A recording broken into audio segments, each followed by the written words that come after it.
my name is Hazel Savage. I'm originally from Darlington, but I live in Leeds, so northeast to Yorkshire. I'm most well known for being the CEO and co-founder of a music AI startup called Museo, which I founded in Singapore in 2018. I now work as the principal at Leeds Angels, so a local angel investment network based here in Leeds itself. So how exciting is it to have an event like this? Very exciting. Right in the centre of Leeds. Very exciting. It's great because, you know, I haven't got to schlep down to London and get the old 7:15 train. I can just roll out of bed and straight down to Leeds docks. Not miss all your friends on the 7:15 train? Oh, I do miss my friends on the 17. Mostly the staff, I think, because they're coming from Newcastle as well, so the northeast. They're my kind of people. Yeah, you do. But that's been, again, we've been talking about it all day about people who will commute quite a lot. Either they've moved to the north or they are living in the north anywhere where they're from. And London has been, obviously, the place to be. Yeah. Is it as simple as saying that's changing? I think it can be as simple as that, because I think 20 years ago when I first graduated uni from Newcastle, I moved to London because I wanted a job in the creative industries and it was London or nothing. I don't think that's true anymore. And so even when I moved back from Singapore and to work for SoundCloud, whose office in the UK is in London, I moved to Leeds.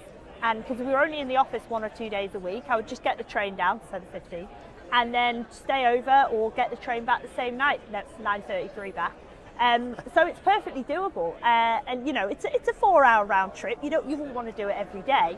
But yeah, for the 3 years that I was working at SoundCloud for my earnout, I went out in London every single week. Because there's people living in the London commuter belt and they've got longer journeys in. So true. I used to work with a guy called Scott. He used to take him an hour and a half. He only lived 10 miles away, and I'm there taking just 30 minutes more, coming all the way from Leeds. Well, it's being an angel now in Leeds. Yeah. What's that like for you? Well, what I didn't realise when I first moved back to Leeds is there's actually a lot of exited founders. Not that I thought like I'm the only one, but I wasn't aware of quite how many people who've built and sold companies live in Leeds and the surrounding sort of West Yorkshire area. And I got introduced to a lot of these people because originally Manchester Angels were trying to like poach me. They were like, you should come to our group. And I was like, oh, I really don't know if I want to be driving over to Manchester just to go out for dinner. You know, surely there's got to be somewhere closer. It turns out there wasn't, but there was a bunch of us that felt the same way. And so we thought, what if we all just get together and instead of Manchester Angels, we can be Leeds Angels and we'll do it locally here. So that was kind of the thought process behind putting together a group of high net worth, exited founders. We all like to invest in other businesses. Let's kind of do that together. And how, I mean, it must be fantastic to be able to do it. I mean, to be called an angel is one thing, but the businesses and the business people you must talk to, work with, and then literally invest part of you into.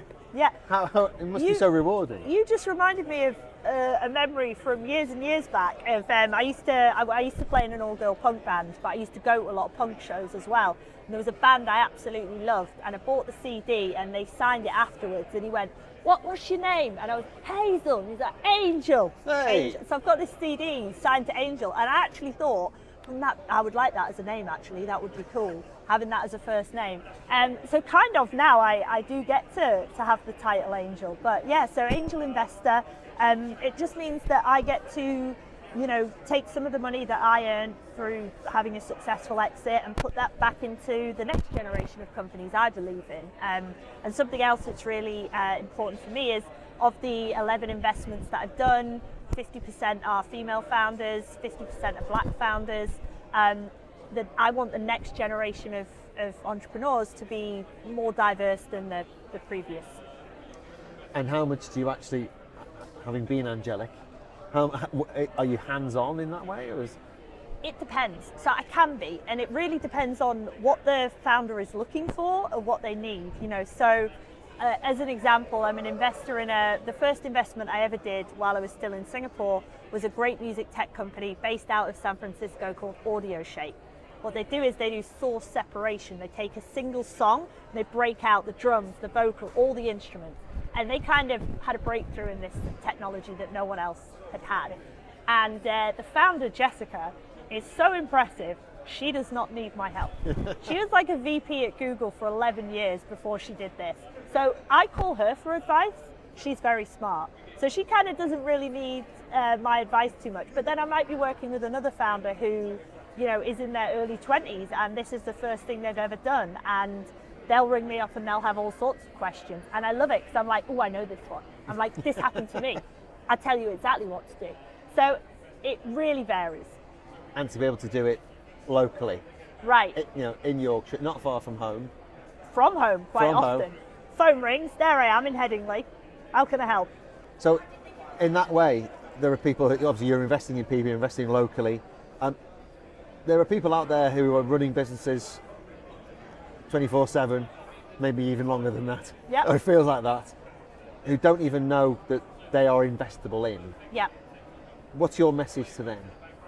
So actually, that's one of the great things about Climb today, because I just did a panel and we were kind of speaking almost exactly about this thing, because there are so many different types of businesses, so many types of businesses where they would be investable and they haven't considered it or they don't know it, and sometimes occasionally they haven't got an investable business. What they've got is an idea for a CIC, a community interest company, or they've got I got pitched the other day, it was basically an esoteric series of documentaries. And I was like, oh, this sounds like a fantastic, like almost like an art project, but it's not necessarily an investment. So there's, and everything in between. But what's really interesting to me is my specific type of investment. I am quite focused on tech, and because I built and sold an AI company, I am quite focused on AI and deep tech. But within our group at Leeds Angels, we've got a lot of different expertise. There's people who've built fintech companies, there's people who've been in the online gaming space, there's people like myself in AI. And so we've even got a health tech guy who knows more about like the medical sector.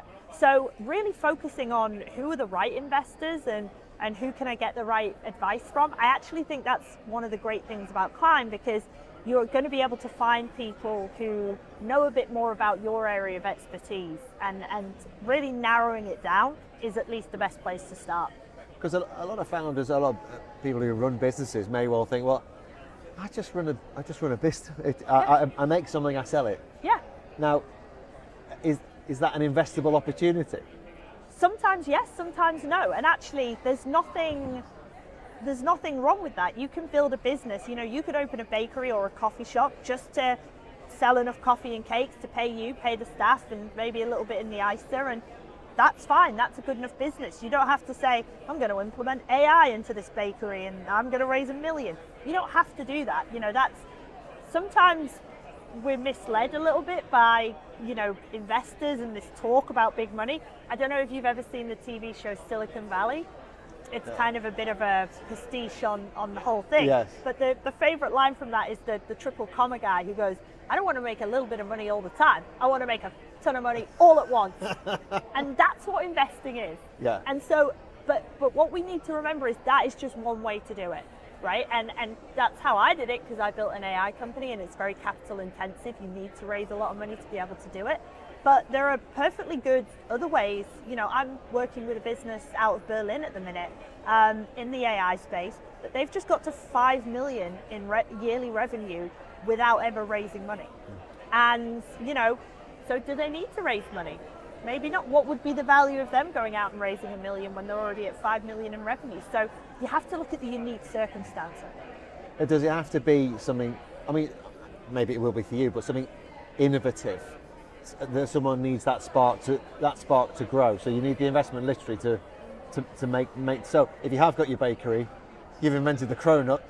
You know that is a whole new. We're in a whole new ball game here. I'm investing in the cronut. I like this. Well, why not? But you know, it's you.